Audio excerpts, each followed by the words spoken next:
Hello everyone, welcome back to the another video of hydrology series जो हम continue करेंगे आगे। जैसे कि हमने रेन गेजेस के बारे में पढ़ लिया, हमने काफ़ी चीज़ें कवर कर ली थी लास्ट वीडियो में। अब आज हम आगे फॉलो थ्रू करेंगे डिज़ाइन ऑफ रेन गेज का नेटवर्क। जब हमने लगाना होता है तो उसकी डिज़ाइनिंग कैसे करते हैं, तो इसमें सबसे मेजर और सबसे फर्स्ट जो इसकी कैलकुलेटिव मेथड है वो है optimum number of rain gauges. तो जो optimum number of rain gauges है वो डिपेंड करता है अलाउेबल परसेंटेज एरर, कितना परसेंटेज ऑफ एरर अलाउड है रेन गेजेस को रखने के लिए। और सेकंड है more error permitted less number of rain gauge required. अगर ज़्यादा एरर परमिट किया गया हो अकॉर्डिंग टू द एरिया तो less number of rain gauges वहाँ के लिए रिक्वायर्ड होते हैं। तो जैसे optimum number of rain gauges निकालने का एक फॉर्मूला है n is equal to CV upon E whole square. इसमें जो CV है वो कोफिशिएंट ऑफ वेरिएंस है जिसका फॉर्मूला है 100 सिग्मा अपॉन P बार। अब इसमें बताता हूँ मैं कि P बार क्या होता है। P बार कुछ नहीं है, सिंपल है, P1 plus P2 plus so and so Pn upon. तो यहाँ से हमें P बार की निकल जाएगी कैलकुलेशन। तो P1 एंड P2 कुछ नहीं है, ये सिर्फ ये जो उस एरिया में रेन गेजेस के द्वारा कलेक्ट की गई प्रेसिपिटेशन है और ये इसकी मदद से हमारा P बार निकल जाएगा। अब सेकंड पार्ट जो है इसका, जो ये वाला जो स्टैंडर्ड डेविएशन है उसके लिए अलग फार्मूला है n अपॉन n माइनस 1 और ब्रैकेट में P square bar minus P बार का स्क्वायर और ये होल अंडर रूट है। अब यहाँ पे जो P स्क्वायर बार है वो क्या है, वो बिल्कुल सिंपल है, सिर्फ आपने P1 का स्क्वायर प्लस P2 का स्क्वायर प्लस P3 का square so and so Pn and upon n। तो ये हमारे पास P बार का स्क्वायर निकल जाएगा, यानी कि P स्क्वायर बार निकल जाएगा। ओके और जैसे कि आप जानते हैं P बार तो हमने ऑलरेडी निकाला है यहाँ पे, तो इसको सिंपल हम स्क्वायर करेंगे यहाँ पे और P स्क्वायर बार के बारे में यहाँ पे बताते हैं।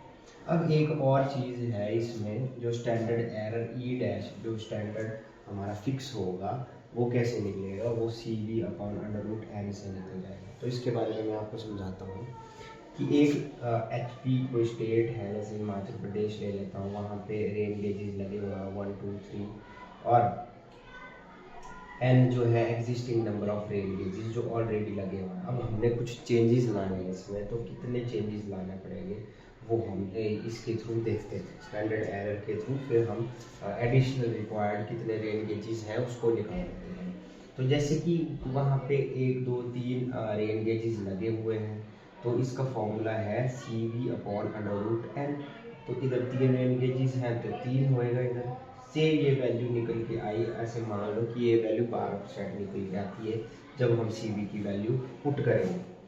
तो अब एक हमें कंडीशन दी हुई है अकॉर्डिंग टू एरिया की, यहाँ पे अलाउेबल एरर जो है वो 5% ले लें। तो इससे हम एक बारी n की वैल्यू निकाल देंगे, optimum number of rain gauges की वैल्यू निकाल देंगे, से ये वैल्यू 7 आती है। तो एडिशनल रेन गेजेस की वैल्यू कैसे निकलेगी, जो ये ऑप्टिमम की आई माइनस जो अलाउेबल एरर की आई, जो एग्जिस्टिंग थे उसमें से हम एडिशनल निकाल सकते हैं। जो n की ऑप्टिमम नंबर की आई उससे हमने माइनस करना है कि एग्जिस्टिंग कितने थे, तो उससे हमें एडिशनल रेन गेज जितने हमें लगाने हैं और उस एरिया में तो वो निकल जाएगा। मतलब कि 4 रेन गेजेस हमने यहाँ पे बीच में कहीं पे लगाने ज़रूरी हैं।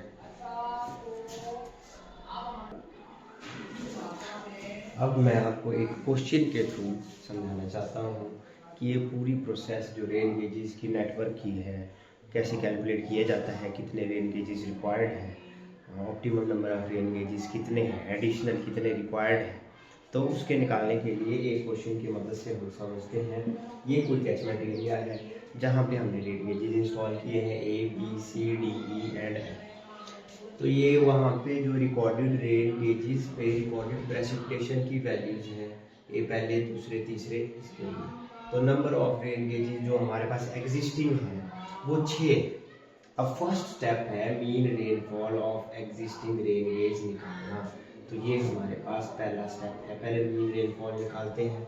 तो जैसे कि मीन आपको पता है पी बार, जो जितनी भी sum of observation upon total number of observation से हमें मीन रेनफॉल निकल गई, एवरेज रेनफॉल निकल गई।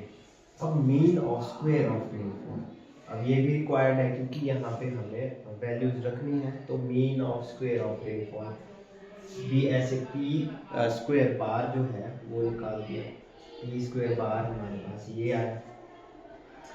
अब स्टैंडर्ड डेविएशन है, उसका फॉर्मूला ये है n upon n minus 1 P square bar minus P bar square. P बार ये निकला था, पी स्क्वायर बार ये निकल गया। ये हमने सारी वैल्यूज पुट कर दी, जो पी बार का हमने स्क्वायर यहाँ पे कर दिया। तो इससे हमें स्टैंडर्ड डेविएशन की वैल्यू 30.04 निकली। अब कोफिशिएंट ऑफ वेरिएशन जो है CV की वैल्यू 100 सिग्मा अपॉन पी बार। तो 100 में सिग्मा मल्टीप्लाई करके पी बार से डिवाइड करके हमारा coefficient of variation in terms of percentage निकल गया। अब जो रिक्वायर्ड स्टेप है, जो स्टैंडर्ड एरर जो है, जो हमने निकालना है, तो उसकी फॉर्मूला CV अपॉन √n है। अब इससे हमें 12.6 निकल गया। अब हम अपना जो मेन ऑब्जेक्टिव है, optimum number of rain gauges और एडिशनल रेन गेजेस, उस पे चलते हैं, जिसकी जो फॉर्मूला है n इक्वल टू, इस फॉर्मूले के लिए हमें ये सारी चीज़ें करनी पड़ती है, जिसका फॉर्मूला है CV अपॉन E का whole square. Very simple formula. अब इसमें हमने ये जो स्टैंडर्ड एरर है ये अलग चीज़ है। अब ये जो अलाउेबल एरर जो है क्वेश्चन में दिया गया है 10%, इससे हमें number of optimum number of rain gauges निकल गए हैं। और अगर 9 में निकल गए तो एडिशनल रेन गेज रिक्वायर्ड कितने हैं, जो निकले ऑप्टिमम माइनस जितने थे पहले, मतलब 3 रेन गेजेस हमें अब एडिशनल रिक्वायर्ड रहेंगे अकॉर्डिंग टू द जो परमिसिबल एरर। जैसे 10% का एरर है, अगर ये एरर जैसे मान लो अगर ये एरर बढ़ता है तो रेन गेजेस हमारे कम आएंगे। अगर ये एरर घट के 5 हो गया तो required number of rain gauges हमारे थोड़े ज़्यादा निकलेंगे। तो it's calculation for rain gauges. I hope आपको ये वीडियो अच्छा लगी होगी। अगर आपको कोई डाउट है तो आप कमेंट कर सकते हैं without any hesitation. Thank you and keep shining, keep learning.